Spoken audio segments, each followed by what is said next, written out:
My question for today's video post is, has God's love been poured out in your heart? I was reading Romans 5 the other day and came upon verses 3 through 5. Here they are. We also rejoice in our afflictions because we know that affliction produces endurance. Endurance produces proven character, and proven character produces hope.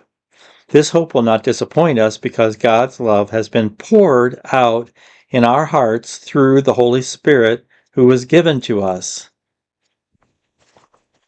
Take it in, especially the part where Paul wrote, "This hope will not disappoint us because God's love has been poured out in our hearts through the Holy Spirit who was given to us." God's love doesn't just trickle in just a little bit at a time into our hearts. His love doesn't just fill our hearts a little bit. It's poured out to fill our hearts completely. If you're like me, you have difficulty feeling that immense, heart-filled love.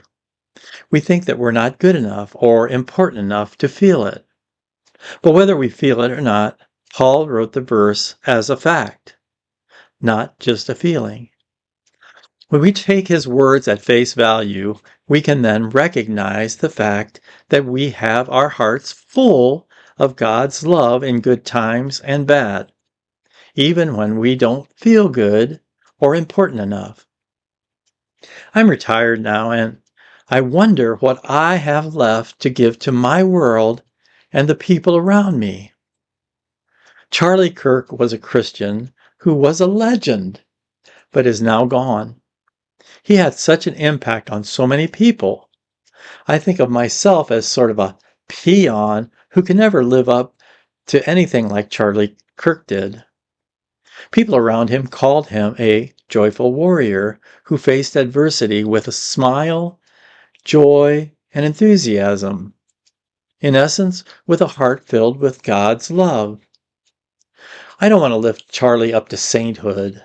I know that many people thought that he was Satan incarnate. I wondered and still wonder why they didn't see it the way I saw it. But that being said, I want to live in my world, my surroundings, and among the people around me, with it being evident that God's love has been poured out into my heart. What about you?